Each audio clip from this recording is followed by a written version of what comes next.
For 8 months, Sarah Anderson brought breakfast to an old man every single morning, oatmeal in a thermos, coffee, and whatever medicine he needed that week. 5:45 a.m. without fail, outside the Metro diner where she worked. She was 23, black, juggling 3 jobs just to avoid eviction. He was 78, white, homeless, carrying secrets nobody would believe. Then one morning, everything changed. Sarah arrived at Mike's corner to find the entire street blocked by black luxury SUVs, armed men in tactical gear, a Korean man in a military uniform with medals across his chest and a tattoo crawling up his neck, standing over Mike with cold, calculating eyes. When Sarah ran toward them, screaming Mike's name, 2 men in suits grabbed her by the arms and dragged her into Mike's apartment. Her heart stopped when she saw him, on his knees, hands behind his head, blood dripping from his mouth. The Korean man turned to her slowly, his voice smooth and terrifying. "So, the American dog finally shows his weakness." He gestured at Sarah with the barrel of his gun. "This must be the granddaughter. How convenient." "I'm not," Sarah started, but he backhanded her across the face. She fell hard, tasting copper. Mike screamed, "Don't touch her. She has nothing to do with this." The man crouched down, close enough that Sarah could see the darkness in his eyes. "Everything to do with you has everything to do with me. 40 years I've been hunting the American soldier with the silver watch. And now I find he's been hiding like a coward, playing homeless." Sarah's mind reeled. 40 years? Silver watch? What is he talking about? 8 months earlier, Sarah had noticed Mike for the first time on a Tuesday morning in late May. She worked the opening shift at Metro Diner, clocking in at 6 a.m., which meant leaving her apartment by 5:30. The walk was only 4 blocks, cutting through a neighborhood most people avoided after dark. Boarded up storefronts, cracked sidewalks, graffiti on every surface. That's where Mike slept. Right outside the diner, against the brick wall on flattened cardboard boxes, wrapped in a thin, torn blanket, his belongings stuffed into a black trash bag beside him. Most people walked past without looking. Some deliberately crossed the street. Sarah had done the same thing for 2 weeks, telling herself she didn't have enough to help. She was barely surviving herself. 3 jobs, $8 an hour at the diner, $9 stocking shelves at a grocery store, $10 doing overnight cleaning at an office building. 60-hour weeks, $127.43 in her bank account. Eviction notice taped to her door. But one morning in early June, she'd made an extra bowl of oatmeal for breakfast and realized she wouldn't have time to eat it. Her shift ran straight through until 2 p.m. Then she had to be at the grocery store by 3. The oatmeal would just go cold and wasted in the break room fridge. Mike was awake when she approached. His eyes were pale blue, sharp despite the exhaustion etched into every line of his face. He watched her carefully, like he was used to people either ignoring him or telling him to move. "Excuse me," Sarah said, holding out the thermos. "I made too much. You want this?" He stared at the thermos, then at her face. For a long moment, he didn't move, like he was trying to figure out what the catch was. "You need that more than I do," he said quietly, his voice rough but educated, surprising for someone living on the street. "That's debatable," Sarah replied. "But I'm offering." He took it with both hands, trembling slightly, like it was something precious. "Thank you, miss." "Sarah." She shifted the strap of her bag. "Sarah Anderson." "Mike." He nodded once, formal, almost military. "Mike Harrison." She almost walked away then. Almost went back to her routine of not seeing him, not getting involved. She had her own problems. Rent 2 months overdue, car making a grinding sound she couldn't afford to fix, her phone about to be shut off. The last thing she needed was another person to worry about. But something about the way he'd said thank you, with dignity, not desperation, made her pause. Do you take your coffee black or with sugar? She asked. His eyebrows lifted, surprised. Black's fine. The next morning, she brought coffee in a second thermos and a banana. The morning after that, another bowl of oatmeal and an orange. By the end of the first week, it had become a routine she couldn't imagine breaking. 5:45 a.m. Every single day. Mike was always awake, always waiting at the same spot outside the diner, his cardboard carefully arranged, his blanket folded beside him. They'd talk for 5, maybe 10 minutes before her shift started. He'd ask about her life, where she was from, Philly originally, if she had family. No, her dad died when she was 12, never knew her mom. What she wanted to do someday, nursing, if she could ever afford to finish school. She'd ask about his day, and he'd tell her fragments of stories. Spent some time in Korea back in the day, he'd say, staring past her at nothing. Lot of things happened there I can't forget. Or, I was a soldier once. Made some choices. Good ones and bad ones. The bad ones stay with you. Sarah figured he was dealing with PTSD, maybe survivor's guilt, maybe just the weight of being old and alone, building himself a past that felt more important than sleeping on cardboard. She didn't push. She just listened. Other people weren't so kind. One morning in July, a man in a business suit walked past and deliberately kicked Mike's blanket into the gutter, where water from last night's rain was still pooling. Sarah was 10 feet away, about to unlock the diner's front door. Hey!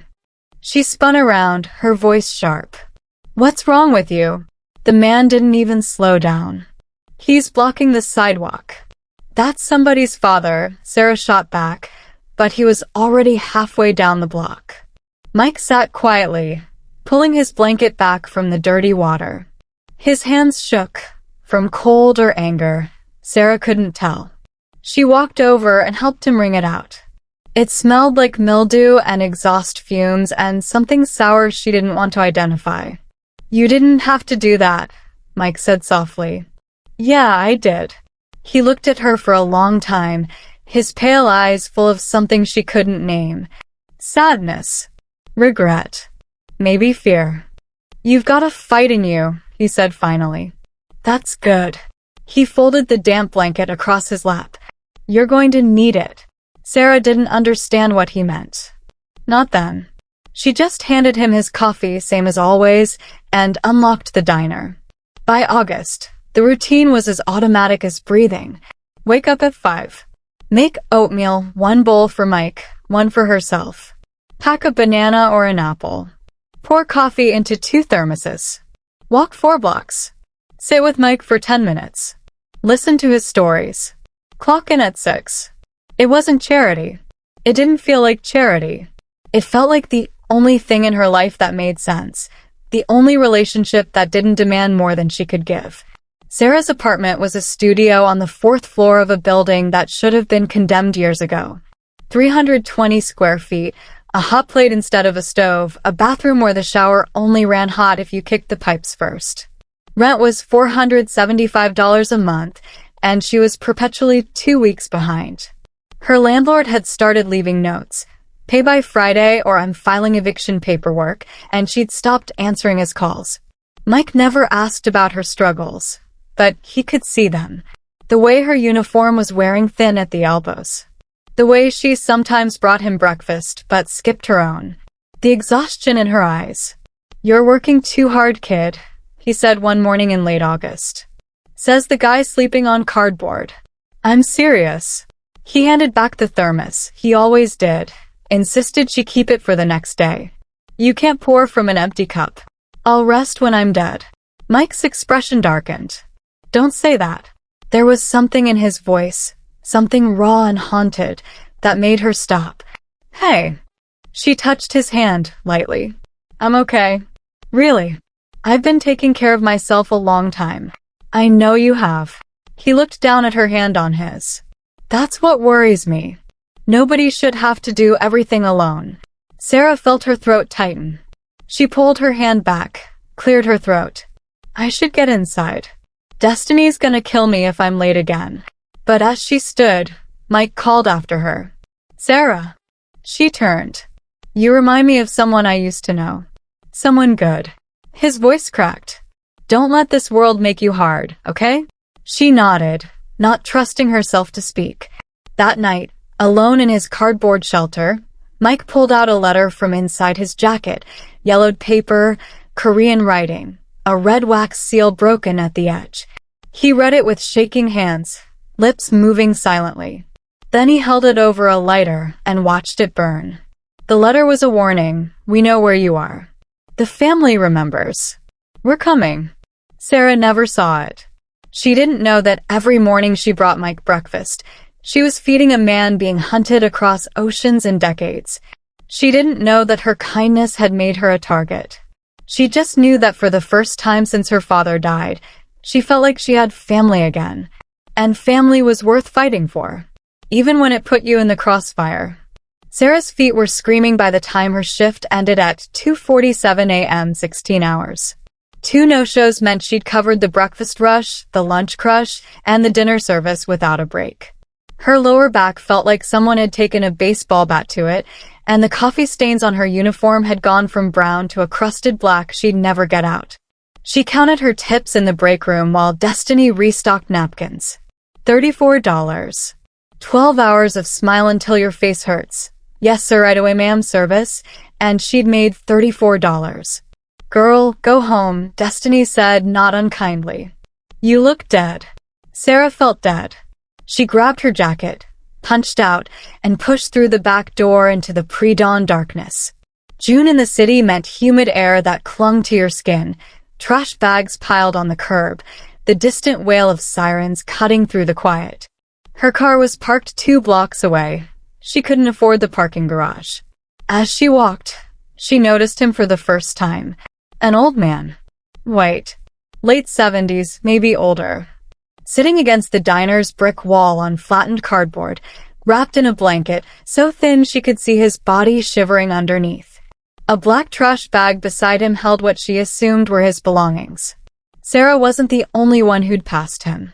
She'd seen at least 3 people walk by during her shift, eyes averted, steps quickening. One woman had crossed the street entirely. Sarah kept walking.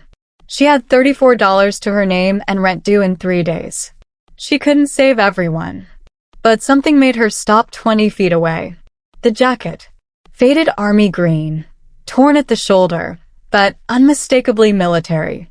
Her father had worn one just like it, bought it at a thrift store because he said it made him feel strong, even when the chemo was eating him alive.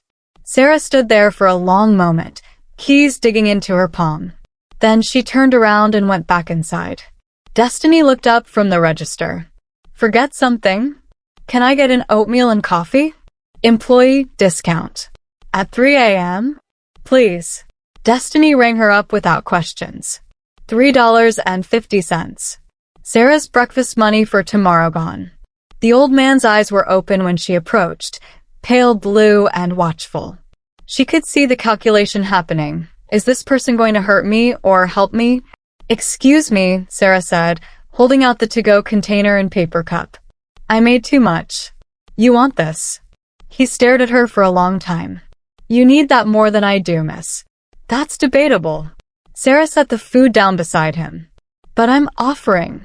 His hands shook violently as he reached for the container, and she saw it then, a faded tattoo on his forearm, military insignia she didn't recognize. His fingers were thin, knuckles swollen, nails cracked and dirty. "Thank you," he said quietly, and there was something in his voice, dignity, not desperation, that hit her hard in the chest. "Sarah." "Sarah Anderson." "Mike Harrison." He nodded once, formal, almost like a salute. She should have left. Should have gone home to her 4th-floor walk-up with the broken air conditioning and the landlord's eviction notice taped to the door. But standing there in the darkness, watching this old man hold her breakfast like it was something precious, Sarah felt something she hadn't felt since her father died. Like maybe she wasn't completely alone. "Do you take your coffee black?" she asked. Mike's eyebrows lifted, surprised. "Black's fine." "Okay." Sarah adjusted her bag. "I'll remember that." She walked to her car, hands shaking just like his, though she couldn't say why. The next morning, Sarah brought oatmeal and coffee. The morning after that, she added a banana. By the end of the first week, it wasn't a decision anymore. It was just what she did. 5:45 a.m. Every single day.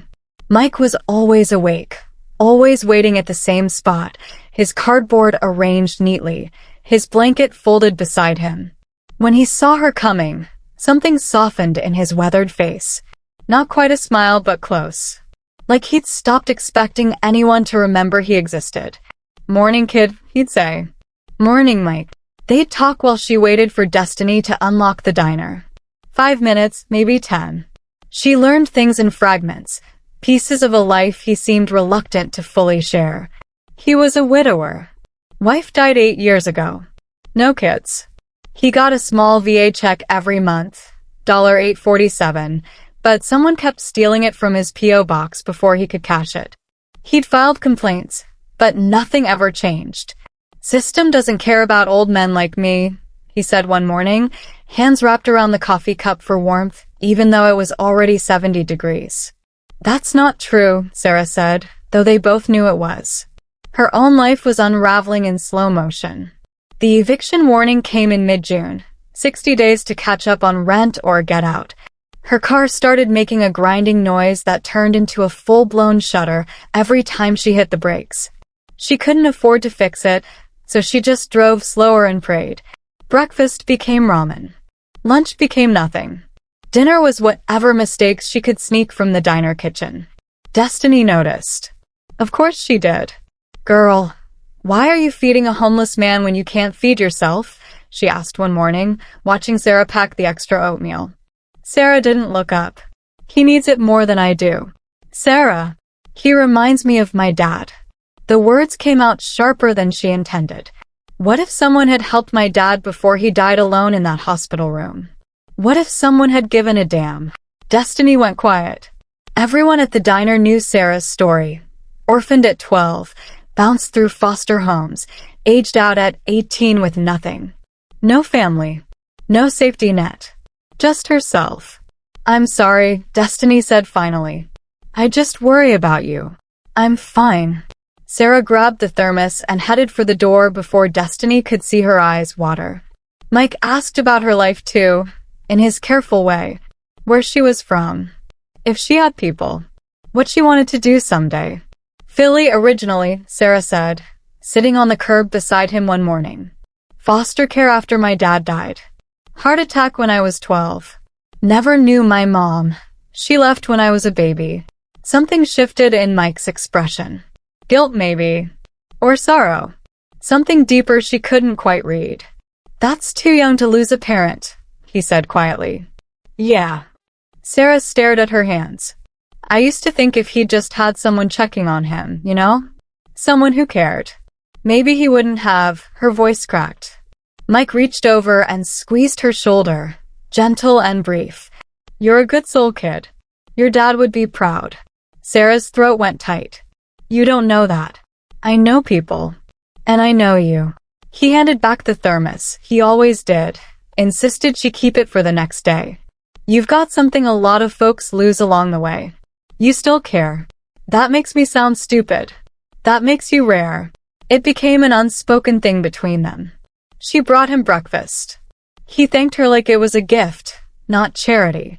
She told him about the diner, the bills, the landlord's increasingly hostile notes. He told her about Korea, about his wife, about the weight of getting old when there's no one left who remembers your name. They didn't say it out loud, but Sarah felt it every morning. This fragile, unexpected bond.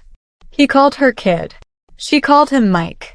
And for the first time since her father died, Sarah didn't feel completely alone in the world.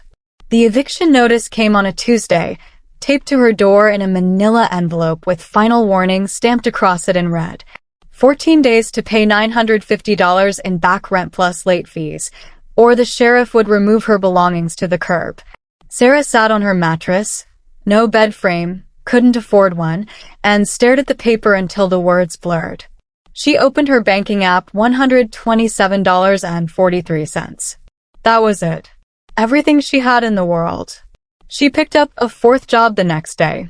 Overnight cleaning at a downtown office building, 11 p.m. to 4 a.m., $10 an hour. The math was brutal. Diner from 6 a.m. to 2 p.m., grocery store from 3 p.m. to 9 p.m., office building until 4 a.m., then back to the diner by 6. 18-hour days.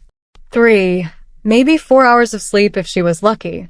By the end of the first week, Sarah couldn't remember what it felt like not to be exhausted. Her uniform hung loose. She'd lost weight she didn't have to lose. Her hands shook when she poured coffee. Destiny started asking if she was okay, and Sarah stopped answering because the truth was too pathetic to say out loud. One morning in late July, she overslept. Her phone alarm didn't go off, or maybe it did, and she slept through it. When she jolted awake, it was 5:52 a.m., 8 minutes to get to the diner. No time for breakfast. No time for anything. She grabbed her keys and ran. Halfway down the block, she slowed. Mike's corner was just ahead, and she could see him there, same as always, waiting. It was raining, not hard, but steady, the kind of rain that soaked through everything. He looked smaller than usual, hunched under his thin blanket, coughing into his fist. Sarah stood in the rain, car keys cutting into her palm. She could skip him. Just this once. She was already late. She didn't have food anyway. He'd understand. But then he looked up and saw her, and his face did that thing. That soft, hopeful thing, and Sarah felt something crack inside her chest. She walked over. "I don't have breakfast today, Mike." "I'm sorry." "It's okay, kid." His voice was rough, rattling. "You get to work. You're soaking wet. I've been wetter." Sarah looked at him, really looked. His lips had a grayish tint. His hands were shaking worse than usual. The cough sounded deep, like it was coming from his lungs. Without thinking, she pulled off her jacket and draped it over his shoulders. Then she opened her umbrella and wedged it into the cardboard beside him, so it covered his head. "Sarah, no." Mike tried to hand the jacket back, but she stepped away. "Keep it." She was shivering now in just her thin uniform, rain plastering her hair to her face. "Please. You'll freeze. I'll be inside in 2 minutes. You're out here all day." Her voice cracked. "You're all I got, Mike. Let me do this." He stared at her, eyes shining with something that might have been tears or just rain. Finally, he nodded and pulled the jacket tighter. "Get to work, kid," he whispered. Sarah ran the rest of the way, soaked and shaking, and clocked in 4 minutes late. That night, alone in his cardboard shelter, Mike waited until the streets were empty. Then he reached into his trash bag and pulled out an envelope, yellowed paper, creased from being folded and unfolded too many times. Korean writing covered the front. A red wax seal, broken, clung to the edge. His hands shook as he read it. He'd memorized every word weeks ago, but he read it again anyway, lips moving silently. "We know you're in America. We know the city. The family remembers what you did in Seoul. Blood debts don't expire. We're coming." Mike folded the letter carefully. Then he pulled out a lighter, held the flame to the corner, and watched it burn. The paper curled and blackened, Korean characters disappearing into ash. He thought about Sarah's face in the rain. The way she'd given him her jacket, even though she was shivering. The way she'd said, "You're all I got." "I'm sorry, kid," he whispered to the empty street. "I'm so sorry." But the letter was already ash, and the people it promised were already coming. Mike mentioned it casually one morning in early August, like it was nothing. 78 years old today. Never thought I'd make it this long. Sarah stopped mid-sip of her coffee. "It's your birthday?" "Just another day, kid." "No." She shook her head. "It's not." She left work early that afternoon, took the hit to her paycheck, didn't care, and walked to the thrift store 3 blocks over. She found a worn copy of war poetry, pages yellowed but intact, $2.50. Then she went home and opened the shoebox under her bed where she kept the only things that mattered. Her father's silver watch. The one he'd worn every day until the heart attack took him. The one the hospital had given back to her in a plastic bag with his wedding ring and his wallet. She held it for a long time, thumb tracing the scratched face, remembering his hands. Big hands. Warm hands. Hands that had braided her hair and made her breakfast and promised he'd always be there. He'd broken that promise. But it wasn't his fault. The next morning, she brought Mike oatmeal, coffee, and a small gift bag she'd found in the diner's supply closet. "What's this?" Mike asked, eyebrows lifting. "Birthday present." "Open it." He pulled out the book first, ran his weathered fingers over the cover. "The Poetry of War," he read aloud, voice thick. Then he reached deeper and found the watch. His hands started shaking. "Sarah." "No. I can't." "Yes, you can. This was someone's. Someone important." He tried to hand it back, but she closed his fingers around it. "It was my dad's." Her voice cracked. "He's gone. And you're here. You're my family now, Mike. This is what family does." Mike stared at the watch, then at her, and something broke in his face. His shoulders started shaking, and then he was crying, deep, wrenching sobs that sounded like they'd been trapped inside him for decades. Sarah moved closer, put her arm around his thin shoulders, and let him cry. "I don't deserve this," he whispered finally. "I don't deserve you." "Yeah, you do." He wiped his eyes with the back of his hand, took a shuddering breath. "There's things you don't know about me, kid. Things I did. We all have things. Not like this." He stared at the watch in his palm.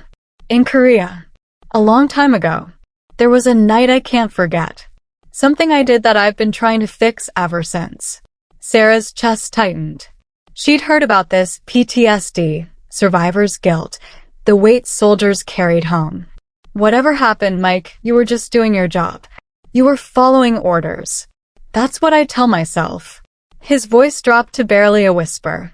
"But some debts don't expire. Some things you can't fix, no matter how hard you try." She wanted to ask what he meant, but something in his face stopped her. Instead, she reached over and held his hand, fragile, shaking, covered in scars she'd never asked about. "You're a good man," she said quietly. "I know that." Mike looked at her with such devastating guilt that it made her chest ache. "I hope you still think that when this is over."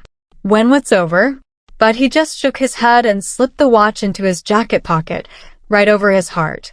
That night, alone in the darkness, Mike pulled out a piece of paper and a pen he'd borrowed from a convenience store clerk. His handwriting was shaky but deliberate. He wrote in English, then translated it carefully into Korean below. When he finished, he folded it into an envelope, addressed it to a name Sarah would never know, and walked 6 blocks to a post office drop box. Seoul, South Korea. He mailed it at 2:37 a.m., hands shaking the entire time. 3,000 miles away, men in expensive suits opened a file with his name on it. They marked his location on a map. They made phone calls. They booked flights. Mike started looking over his shoulder in mid-August. Sarah noticed it one morning when a black sedan drove past. Nothing unusual, just someone heading to work. But Mike flinched so hard he spilled his coffee. "You okay?" she asked. "Fine." But his eyes tracked the car until it turned a corner. The next day he kept glancing at the street, jaw tight, hands trembling worse than usual. The day after that, he wasn't at his usual spot at all. Sarah found him 20 minutes later, tucked into an alley behind a dumpster, his cardboard and blanket shoved behind him like he was trying to disappear. "Mike? What are you doing back here?" He looked up, face pale. "You should stop coming here." "What?" "It's not safe, Sarah. You need to stop." Her stomach dropped.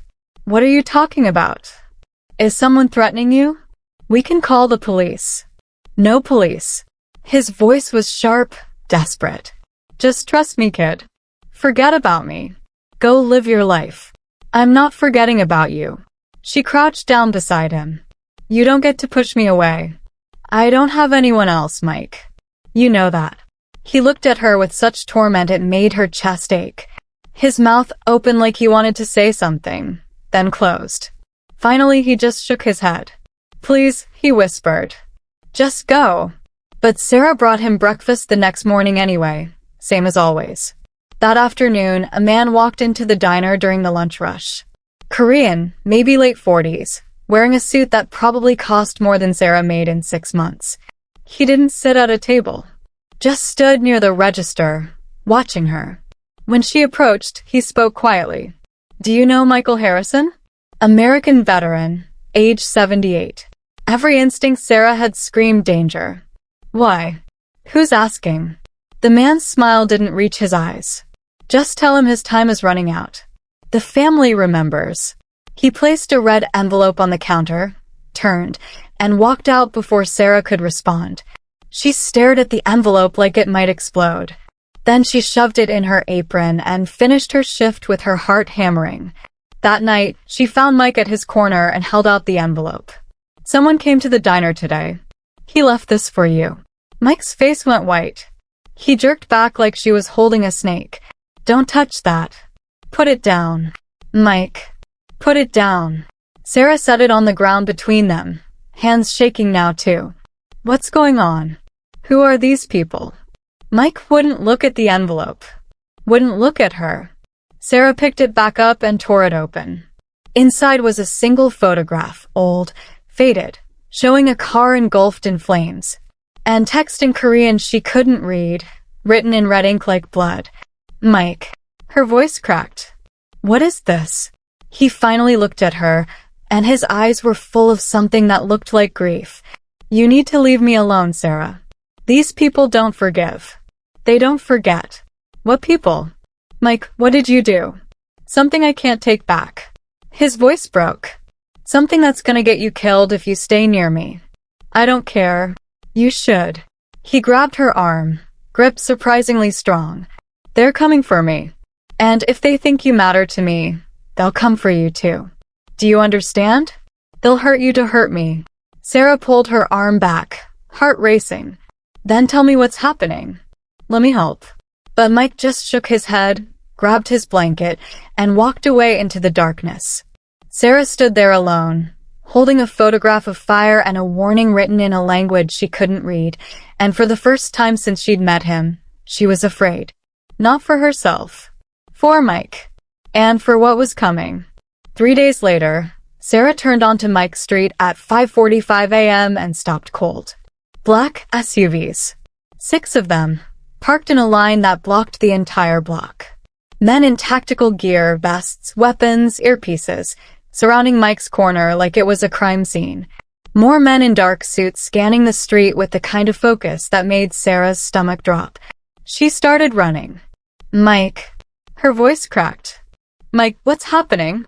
2 men in suits moved faster than she could process. Hands grabbed her arms, yanked her off her feet. She tried to scream, but one of them clamped a hand over her mouth and dragged her toward a building she'd never noticed before, the abandoned apartment above the closed laundromat where Mike sometimes went when it rained. They kicked the door open and threw her inside. Mike was on his knees in the center of the room, hands behind his head, blood dripping from his mouth onto the stained carpet. His left eye was swollen shut. His breathing came in wet, labored gasps. "Mike." Sarah tried to move toward him, but the men held her back. Standing over Mike was a man who made every instinct Sarah had scream run. Korean, late 50s, tall and broad-shouldered, wearing a formal military-style uniform covered in medals she didn't recognize. A dark tattoo crawled up the side of his neck, disappearing under his jaw. His face was sharp, cold, controlled, but his eyes burned with something that looked like decades of rage barely held in check. He turned to look at Sarah, and she felt her blood go cold. "So." His voice was smooth, accented, terrifying in its calmness. "The American dog finally shows his weak spot." He gestured at Sarah with one gloved hand. "This must be the granddaughter. How convenient." "I'm not his granddaughter." Sarah's voice shook. "I don't know what you want, but..." The man moved so fast she didn't see it coming. His hand cracked across her face, hard enough that she tasted copper and hit the floor. "Don't touch her." Mike's scream was raw, broken. He tried to lunge forward, but 2 men kicked him back down. "She has nothing to do with this." Please. The man crouched down beside Sarah, close enough that she could smell expensive cologne and something sharper underneath. Gun oil, maybe, or steel. Everything to do with you has everything to do with me, old man. He stood, turned back to Mike, and his voice dropped to something venomous. 40 years. 40 years I've been looking for the American soldier with the silver watch who killed my father and soul. I built an empire searching for you. I followed every lead, every rumor, every dead end. He pulled off one glove slowly, deliberately. And now I find you've been here, playing homeless, hiding like a coward on a street corner, pretending to be nothing. Mike looked up, blood running down his chin. Byung-ho, don't. The man's voice turned deadly. Don't say my name like you know me. Like you have the right. Sarah's mind was spinning. 40 years. Soul. Killed his father. None of it made sense. Mike was just an old veteran. He fed pigeons. He told her stories. He cried when she gave him her father's watch. Byung-ho looked down at her again, and something like satisfaction crossed his face. She matters to you. I can see it. Good. He snapped his fingers, and the men hauled Sarah to her feet. Then she'll be the one who pays first. Mike's scream, desperate, broken, inhuman, was the last thing Sarah heard before they dragged her into the next room and slammed the door. They kept Sarah in a room with no windows for what felt like hours. When they finally dragged her back, Byung-ho was sitting in a chair across from Mike, perfectly calm, like he was conducting a business meeting instead of holding two people hostage. Let me tell you a story, Byung-ho said, voice cold and measured. Seoul, 1984. My father was driving home from work. A good man. A teacher. He stopped at a red light, and then American soldiers came, drunk, racing through the streets in a jeep like they owned the city. He leaned forward. They hit my father's car, sent it spinning into a wall. It caught fire. Sarah's breath caught. The photograph. The burning car. I was 3 years old, Byung-ho continued. In the back seat. My father tried to get me out, but the door was jammed. Then a soldier came, young American, wearing a silver watch. He pulled me through the window. Saved my life. His voice turned venomous. But he left my father to burn. Drove away like it was nothing. And when the police came, they found our family heirloom missing from the car, a jade pendant, priceless, passed down for 6 generations. Stolen. Mike's head dropped. There was no pendant. Liar. Byung-ho stood, voice cracking like a whip. Where is it? Where is my father's honor? I never took anything. It was an accident. My father burned to death in that car. Byung-ho was shaking now, decades of rage pouring out. You ran. You left him screaming and you ran. I tried to save him. Mike's voice broke. God. I tried to get him out, but the fire, it was too fast, the flames. You saved a child but not a father. How convenient. I couldn't reach him. The door was crushed. Byung-ho turned to Sarah, and his expression shifted to something calculating. Perhaps the old man is telling the truth. Perhaps he didn't take the pendant. He circled her slowly. Or perhaps he gave it to his beloved granddaughter for safekeeping. I'm not. Where is it? His voice went quiet, deadly. Where is he hiding it? I don't know what you're talking about. Sarah's voice cracked. I'm just a waitress. I bring him breakfast. That's it. Byung-ho stopped in front of her, studied her face. I don't believe in charity. People don't give without wanting something in return. What did he promise you? Nothing. He's just a lonely old man who needed help. What did he offer you for your silence? Money? Protection? Nothing. Tears were streaming down Sarah's face now. I helped him because he was hungry and cold and nobody else gave a damn. That's it. Byung-ho stared at her for a long moment. Then he smiled. And it was the cruelest thing Sarah had ever seen. You really don't know. He sounded almost disappointed. How tragic. You'll die defending a man whose sins you don't even understand.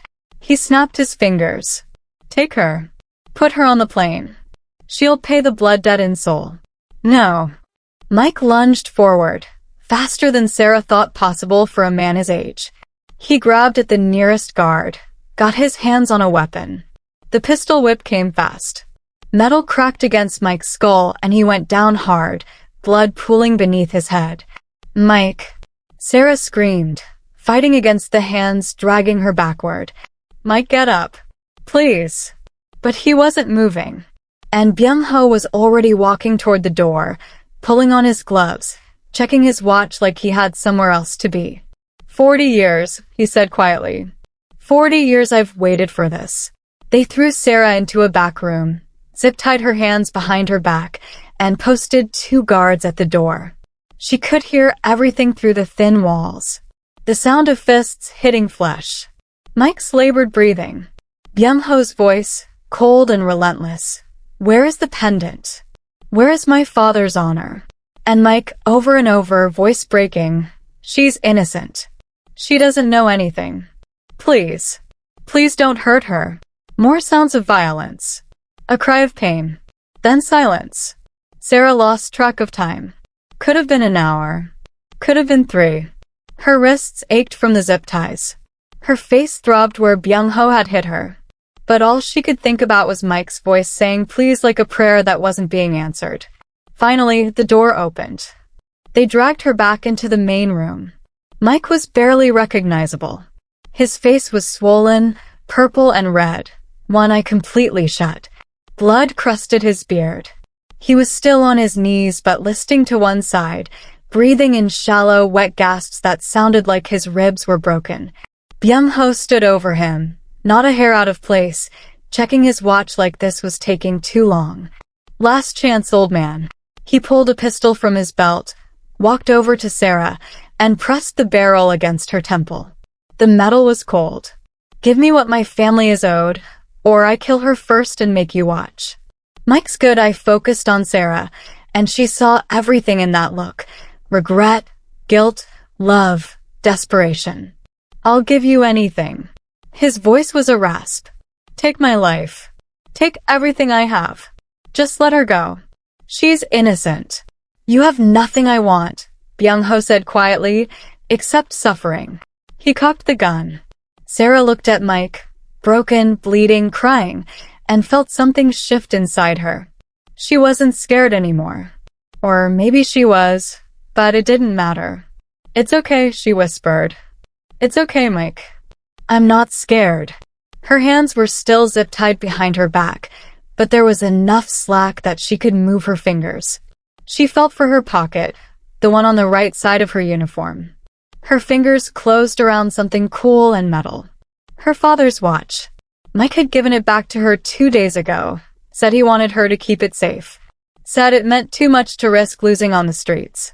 With shaking fingers, Sarah managed to pull it free. She twisted her body, let it drop to the floor, then kicked it across the room. Here. Her voice cracked. Take it. This is all he has. This is the watch you're looking for. The watch slid across the stained carpet and stopped at Byung-ho's feet. He lowered the gun slowly, looked down at the silver watch like it was an insect. A cheap soldier's watch? He picked it up, turned it over in his hand. This is supposed to be. Then he paused. His thumb found the small catch on the back casing. He opened it. Sarah watched his face change. The cold authority cracked. His hands started shaking. Inside the watch was a hidden compartment she'd never known existed. A folded, yellowed photograph. And an inscription carved into the metal, tiny Korean characters she couldn't read. Byung-ho pulled out the photograph with trembling fingers, unfolded it, and went completely still. The gun slipped from his other hand and clattered to the floor. No, he whispered. This can't. His voice broke. And Sarah realized, with a shock that stole her breath, that the most dangerous man she'd ever met was crying. The photograph showed a young man in an American military uniform, early 20s, kneeling in front of a burning car. Smoke and flames filled the background. In his arms was a Korean toddler, maybe 2 or 3 years old, face covered in blood, crying. The inscription carved into the watch's metal backing was in Korean, Kim Byung-ho, Orphan of Soul. May you grow strong. Mate. Byung-ho's voice cracked. This is me. Mike lifted his head with visible effort, one eye swollen shut, blood still dripping from his mouth. I pulled you out of the fire first, he whispered. Your father, I tried. God, I tried. But the flames, I couldn't reach him in time. The orphanage. Byung-ho's hands were shaking so badly the photo fluttered. The anonymous donor who paid for my education, my food, my clothing for 15 years. The one who sent money every month until I aged out. His voice rose. That was you. Mike nodded weakly. I used my soldier's pay. Every cent I could spare. I couldn't save your father. It destroyed me. So I tried to save you instead. The gun fell from Byung-ho's hand and hit the floor with a dull thud. His men looked at each other, confusion breaking through their disciplined masks.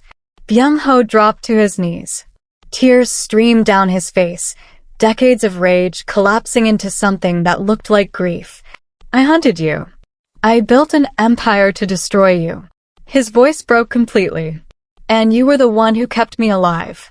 He's a good man. Sarah sobbed, still on the floor, wrists still bound. He's been trying to make it right his whole life. That's all he's ever done. Silence filled the room. Byung-ho stared at the photograph. At himself as a child, at Mike as a young soldier, at the moment that had defined both their lives in opposite ways.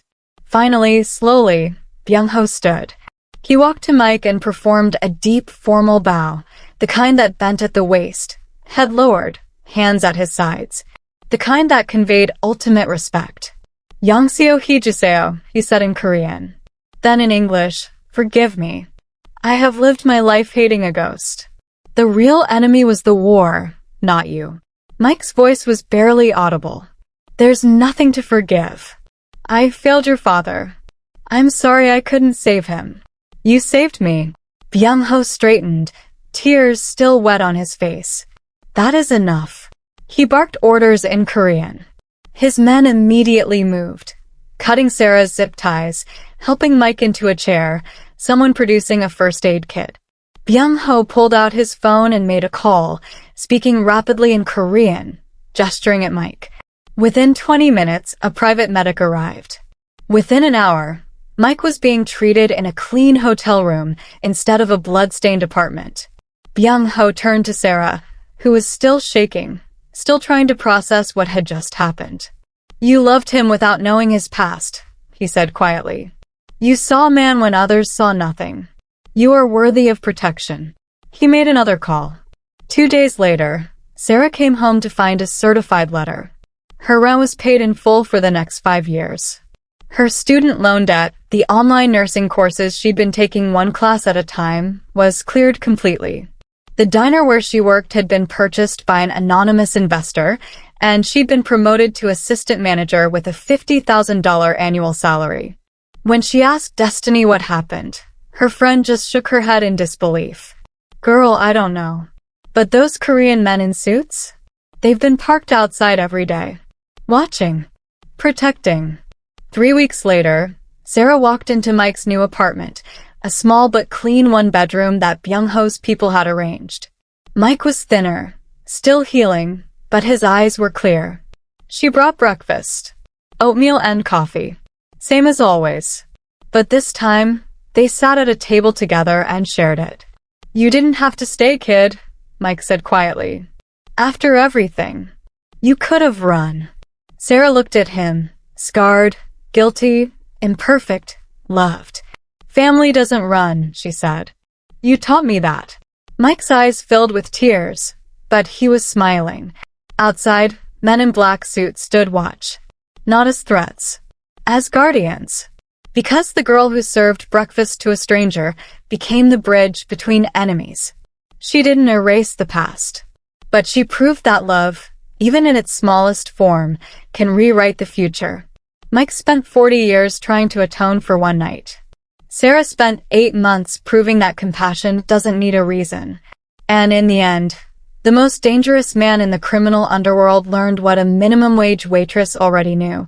Kindness is the only debt worth paying. Let us know in the comments what you'll do. And don't forget to like and subscribe if this story moved you. Your engagement helps us share more stories that matter. At Melisa Loves Stories, we don't polish away the pain or water down the message. We tell it like it is because the truth deserves nothing less. If today's story spoke to you, click like, join the conversation in the comments, and subscribe so you'll be here for the next Melisa voice.